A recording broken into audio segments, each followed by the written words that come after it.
be like the days of the end. Sasa hivi, So now today, kuna kitu kinaendelea, there's something is going on. Kinaitwa cloning. That is called cloning. Nani amekiona? Who has sown that?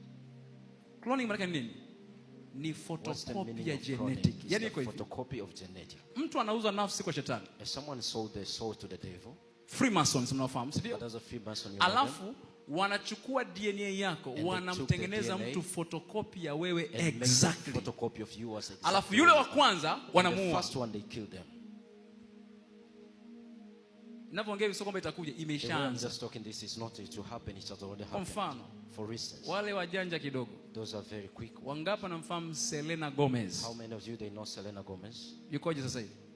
How she is now? Hamjiona watu wanalalamika? Have you seen people there? Alishakufa long time ago. Lakini yuko hai. But she's living. Wamemfanyia cloning. They done a cloning to her.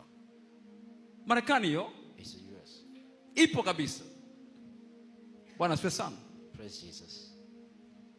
Wangapi wanamfahamu Ariana Grande? How many of you they know Ariana Grande? Wangapi wameshtuka wanapomwona sasa hivi? How many of you vinakuwa kama vibibi fulani hivi? They become like an old. Vinatembea kama vishetani fulani. Like a makucha marefu kama mapepo fulani. Like some devil.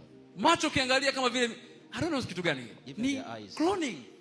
Sasa, do you think ni mistake?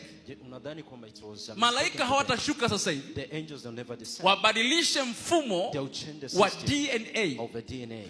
Lakini wametumia maarifa kuongezeka. They use the increasing of the knowledge. Yani anapigwa photocopy mtu kama wewe. Ila Mungu akumuumba. Like you, alafu yule wa asili, but the original one, anauawa. Has been killed. Hello, tuko pamoja? Sasa Bwana ameniambia, so the Lord has told me, mwaka 2027, so the year of 2027, inaingia Tanzania. It will enter Tanzania. Na itaanza kwa celebrities wote. It will start to all the celebrities. Unamfahamu Diamond Platnumz? Do you know Diamond Platnumz? Unamfahamu Harmonize? Do you know Harmonize? Unafahamu waimbaji wa kike wanaitwa kina nani? Tunisaidie sasa. Singers. Nandi? Unafahamu kina nani? You know those Nandi? Zuchu? Wengine kina nani? And the rest. Na nasema hivi wasikie. And he said them so like. Na kama Zuchu ni rafiki yako, and if Zuchu au shemeji yako, or she is your in-law, umwambie mapema. And tell her early. Maana tayari wamekwisha kuanza kushawishiwa. Na mtashangaa. Kuna binti nilimwona kwenye maono. Anaitwa Abby Chams. It's called Abby Chams. Mnamfahamu? You know her. Niliona akiitwa, wakauza nafsi yake. And they sold her soul. Mnasikia vizuri? They will hear me clear. Wakamfanyia cloning. And they do cloning. Akazaliwa Abby Chams mwingine. Lakini hakuwa na uwezo wa kuimba. Nimejiuliza kwa nini hawa watu waimbaji wakubwa? I was asking these people why these great people were singing. Kwa nini waimbaji wakubwa baada ya kufanywa cloning wanaacha kuimba kabisa? Kwa sababu gani? Why?